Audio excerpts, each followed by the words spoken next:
पुराना घर। पिताजी गुजर गए। यह खबर मिलते ही मुझसे रहा नहीं गया। एक तरफ दुख के आंसू और हृदय की वेदना, दूजी ओर माँ का ख्याल। मन व्याकुल हो उठा था। मेरी मन स्थिति देख पत्नी ने टोका, मैं तुम्हारी पीड़ा समझ सकती हूँ। आखिर मैं भी तो उस घर की बहू हूँ और वो मेरे भी पिता थे। सुनो, अनहोनी तो घट गई है, पर अब यहाँ से चलने की तैयारी करो। माँ जी को तो फोन लगाना भी नहीं आता। कैसे होंगी वो? पत्नी के मुख से बातें सुन मैं थोड़ा अपने हृदय को मजबूत कर पाया। मुझे बस जल्द अपने पुराने घर जाने की धुन सवार थी।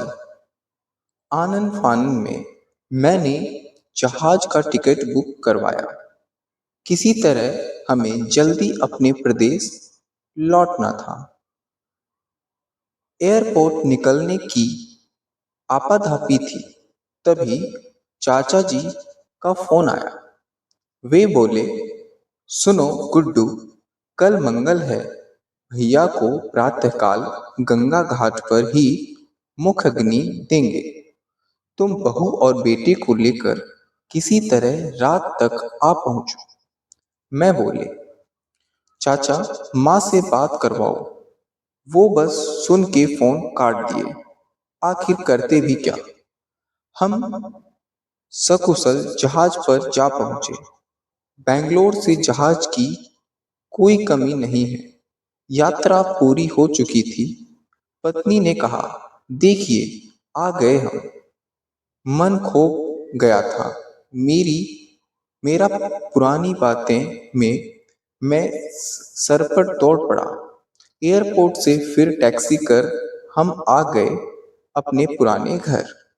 पर मुझे सुनना था कि फौरन माँ से मिलना चाहता था। बिना देरी में तपक से पूछ पड़ा, माँ कहाँ है? पर जाने कोई क्यों जवाब नहीं दे रहा था।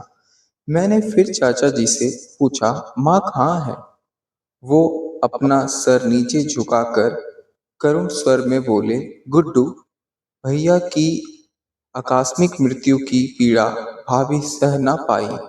मैंने पूछा फिर, चाचा जी, गुड्डू भाभी भी भैया की मृत्यु के क्षण बाद गुजर गई। यह सुन मैं अवाक सा रह गया। मेरे चारों तरफ सन्नाटा सा छा गया। रात भर मानस पाठ की गूंज के बीच जीवन की ये सबसे कठिन रात मैंने काटी।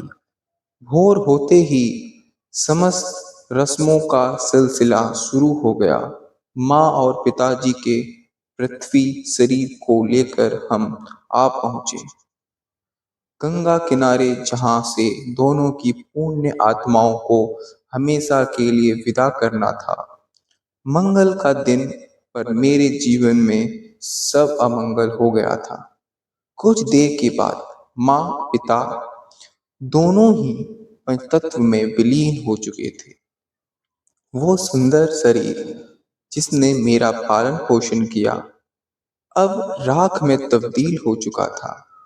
भारी मन लिए हुए हम सभी वहां से विदा हुए।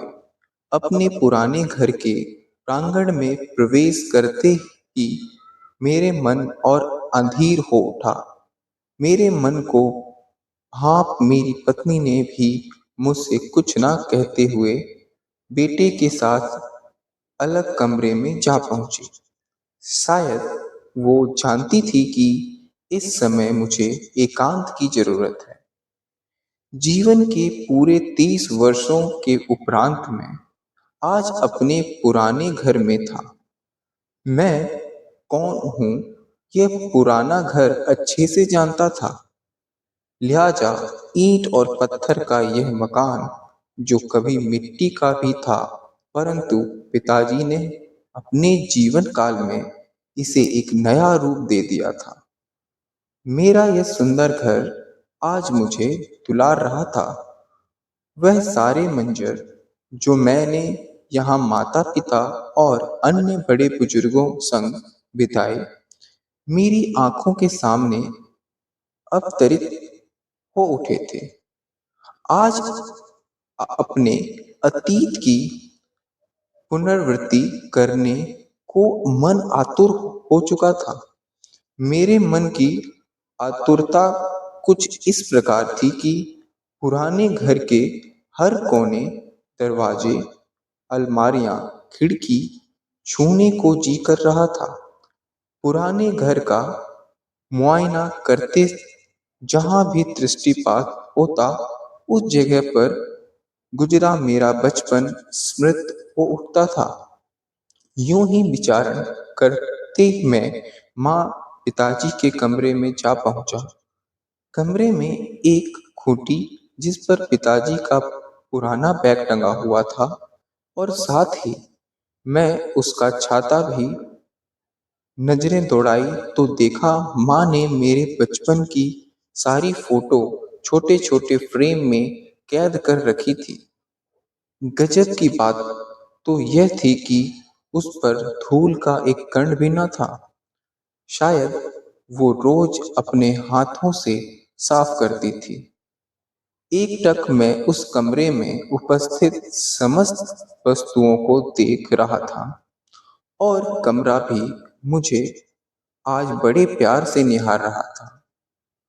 वह भी यह सोच रहा होगा कि मैं यहाँ कितने वर्षों के उपरांत आया हूँ। 30 वर्ष पूर्व घटे किस्से पुनः ताजा हो उठे। मैं कुछ सोच में ही डूबा हुआ था कि अचानक चाचा जी पूछे, आ खड़े हुए और बोले, गुड्डू, क्या तुम फिर बेंगलोर जाओगे? मैं चुप रहा, खामोश रहा। पांव जमीन पे गड़ चुके थे। मन में विचारों का प्रवाह थम चुका था। मैं कोई उत्तर देने की स्थिति में नहीं था। बस निहारता जा रहा था अपना यह पुराना घर और माँ पिताजी का कमरा। तो आपको ये कहानी कैसी लगी? प्लीज़ आप हमें कमेंट करके ये बताएं, और अच्छी लगी तो प्लीज़ एक लाइक, सब्सक्राइब और शेयर करें। धन्यवाद।